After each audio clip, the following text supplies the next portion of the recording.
Here's to the ladies, the fair and the weak. Fair they are, we'll all admit, but who dares call them weak? Our modern girls play as hard and with as much vitality and stamina as any man. How do they do it? Where do they find all that energy, that seemingly inexhaustible store of pep and ginger?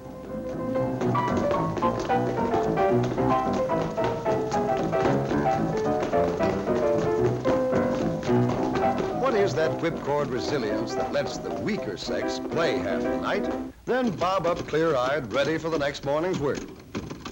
This frail creature strikes her typewriter keys about 40,000 times a day, spaces 7,000 times, shifts to capitals and returns the carriage more than 1,000 times each. Altogether, a few ounces at a time, she exerts more than 5 tons of pressure on her dainty fingertips in one day's work. And any way you look at it, women's work is not for sissies. Most men would have a hard time of it if they were to change jobs with wife, mother, or girlfriend. The homemaker walks miles every day, from sink to icebox, from cupboard to stove, and from kitchen to dining table. Let's use some very special photography to compress the whole job of preparing a meal into a few seconds of time, to see how many steps it really takes to get dinner on the table. Remember, this is a hurry-up picture of just one meal out of more than 1,000. Is that what you'd call a blitz meal?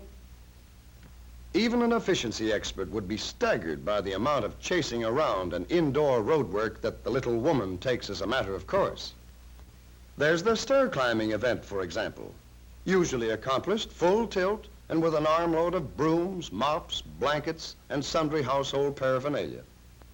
Here's another hurry-up picture of the clinging vine whizzing through a day's program that would leave the average mountaineer gasping for breath. Each trip upstairs is the equivalent of lifting her own weight 12 feet. And at the rate of 20 trips a day, that's lifting about 12 tons of weight. Who said weaker sex? Ironing is another kind of work that's a lot of little jobs all rolled into one. Just to iron one of hubby's shirts, for instance, the iron may have to be lifted 20 or 30 times. And since a flat iron weighs about as much as a brick, a day's ironing actually uses just about as much muscle as bricklaying. Flattening a towel or wielding a trowel, even Stephen. Had your iron today, lady?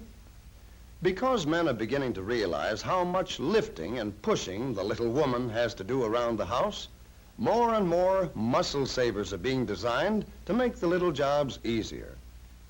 It's one thing to make 6,000 separate scrubbing motions over a tub of clothes, and quite another to push a button that does all the work. Here's another example of sheer brute force. Now, let's make a super scientific test. You'll notice that this girl is wearing a very special thimble. In fact, it isn't a thimble at all, but a gadget of springs and levers to measure the amount of force needed to sew on a button. And it's called an ergometer. According to the ergometer dial, it takes 18 units of force to push the needle through the cloth just once. In sewing stitch by stitch, that work adds up.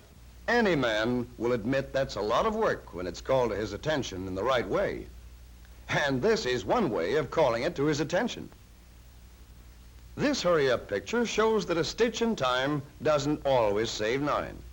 And anyway, who wants to save 9 stitches when a machine can do all the work? A sewing machine is really an amazing invention, especially when you stop to think that a man invented it. Yet it's simple when you know how it works. We'll slow this one down so that for the first time on a theater screen, we can all see exactly what goes on inside a sewing machine. Well, there's the needle with a little loop of thread running through the eye. That's the eye right there close to the point. The needle carries the thread down through the cloth. At the same time, underneath the cloth, another little loop of thread is being carried in a moving carriage called a shuttle. The shuttle moves past the needle. The loops of thread cross each other and form a smooth stitch. And so, that's the way a sewing machine takes the place of a lot of needless needle nudging and keeps everyone in stitches. Amazing. In the early days of motoring, no woman in her right mind would tackle the job of starting the engine because the job had to be done the hard way. Let George do it was the slogan, and ever since, men have bragged about being the better drivers. Then the muscle savers got to work, and the self-starter put the woman driver behind the wheel instead of in the back seat. But even recently, a motor car demanded a certain amount of athletic prowess on the part of the driver. For example, in shifting gears. Let's hook up one of these work measuring machines or ergometers to this old-fashioned gear shift lever to see how much muscle it needed to run through the gears. 90 units. Starting and stopping, parking and backing up on a full day's driving amounted to more than a ton of pushing plus about a city block of reaching. Putting the shift lever up by the steering wheel would cut down the amount of reaching. But with such a short lever, it would be even more work to shift the gears. In fact, more than 100 units. To make this job easier, some sort of machine was needed to take over the muscle work of moving the gears in and out of mesh. Yet, because the speed of the car and the conditions of load are never twice quite the same, a certain amount of human judgment would help to shift gears quietly and smoothly. A muscle-saving engineer who went to work on this two-sided problem found that the vacuum produced inside the motor car engine could develop plenty of power to do the actual work. And by means of a super-sensitive control, the driver could still be the real gear-shifting boss. The sensitive control can regulate the pressure in a powerful vacuum chamber so that the slightest movement of the lever will bring about a strong push in the desired direction. A push that can be controlled to follow the movement of the lever with infinite exactness. This device, connected to the gears of a motor car, can do 80% of this work of shifting, yet leave enough for the driver to sense the response of the gears as they move smoothly into place. Now let's use that ergometer gadget again to see how much undesirable exercise we've saved this member of the fair and so-called weaker sex. Now the dial shows about 30 units, only a few ounces of push with the vacuum gear shift.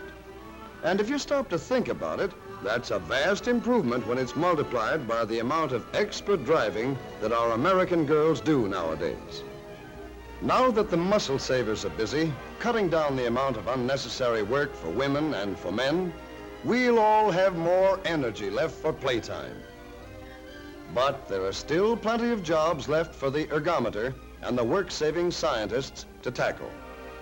Think of all the energy that our charming millions spend in keeping beautiful.